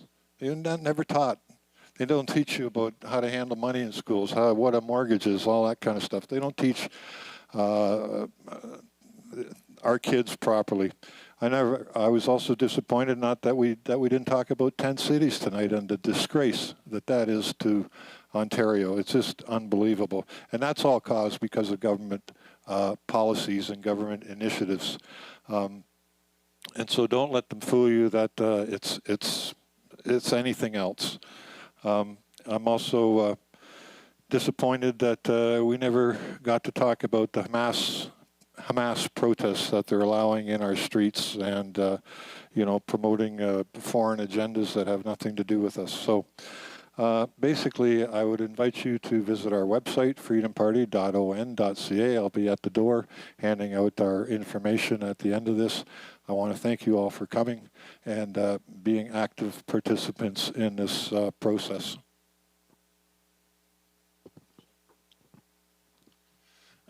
Thank you to the Perth County Federation of Agriculture and the Listowel Ag Society for hosting us this evening for an important discussion. I also want to point out it's actually date night for me. This is a campaign, and I want to give a shout out to my wife who came along for this as well. Yeah, I think all our partners are going through a lot right now as we're sitting on this stage. But I know, in all seriousness, appreciate the questions and discussion this evening. Ontario and Canada face some big challenges ahead. I would argue the most existential crisis since our country was founded in 1867 is now upon us. And it's going to take us all coming together to protect Ontario and Canada for generations to come. If re-elected, I'll continue speaking up for the people of Perth Wellington at Queen's Park. I'll continue to keep working to keep costs down. And I'll continue to ensure that our rural communities receive its fair share of provincial funding while working with our agriculture and small businesses to protect them from Trump's tariffs. As I mentioned earlier, since 2022, working together, we've been able to secure an extra $200 million in net new provincial funding to Perth Wellington in healthcare, education, and infrastructure, supporting vital services locally. PC government, if re-elected, will continue to build Ontario's economy, protecting Ontario's workers, keeping us competitive, and delivering better care closer to home. On February 27th, vote to protect our families, our businesses, and our workers, all of us. I respectfully ask for your support once again. Thank you. All right. Well, thank you everyone for coming out tonight and the questions you had. If you notice here, I have absolutely no notes, no pen, no policy in front of me, because when you know what you're talking about, you should be able to just, and you care about what you're talking about, you shouldn't need it in front of you to know. I'm so glad that our education system standards isn't held up to your son's ability to do math. It's always $200 million in new funding when you cut $400 million the year before. And we're going to talk about a couple things we didn't get to talk about in legislation today. One, we need to cut Bill 7. Could you imagine if you've been married for 40 years and your partner has a fall and goes to the hospital, and when they're at the hospital, the doctor says, "We're sorry, we don't believe you can go home. We're going to send you to a long-term care facility against your will," and that long-term care facility could be a 45-minute drive away, and then you don't have, and your partner doesn't have the ability to drive, and now you have to try and figure out a way to go see your loved one? Because that's what's happening right now with the government's Bill 7 that allows doctors to put people in long-term care facilities against their will and not even give them the option to choose which facility they're going to go to. We need to cancel that immediately. Another thing we haven't talked about today is grocery prices. The NDP is committed to making all major grocers label every time they do above a 2% increase in the price of groceries. And we're also going to create a watchdog that's one sole purpose is to enforce competition laws in the grocery market to make sure that they're not price fixing, because we know they have in the past and they most definitely are right now. It's crazy to me that we're looking at grocery prices inflating above actual inflation every single year, and at the same time that they're saying they have no choice but put this inflation in, you look at their quarterly reports and they're making the maximum amount of profit they ever have. So we need to get that in place to make sure that these grocery chains aren't just blindly robbing each and every single one of us. On top of that, I'm not sure if you realize, but if you make $220,000 a year and you make $10 million a year, you pay the exact same amount in income tax. Maybe we should have a new income tax bracket for people that make above $500,000 a year, people that make above $1 million a year. Right now, we're talking about how do we keep our hospitals open when we have 67 billionaires in this province, right? Our provincial debt is at $429 billion now, just so you know. Almost 20% of that, $100 billion, has Doug Ford's name on it. That's how irresponsible spending we've been doing at the same time as underfunding healthcare, education, and all the services we rely on. Anyways, if you have any more questions or anything else you'd like to know about our policy, be free to reach out. Again, my email is jason.davis@ontariondp.ca, and my cell number is 519-703-9994. And thank you again to our hosts for this evening. Awesome. Let's give these guys a big round of applause.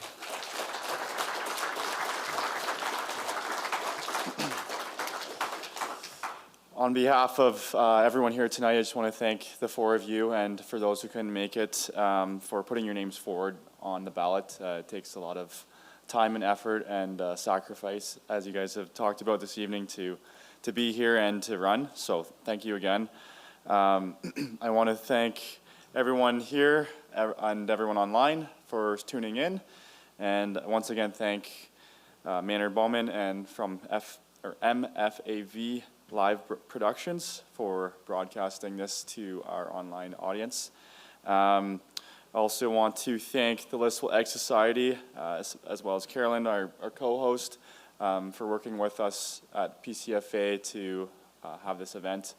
It's great to be able to discuss the issues that are affecting ag, and I hope you guys all have a safe drive home, and best of luck to our candidates, and hope the best man or woman wins. Thank you very much.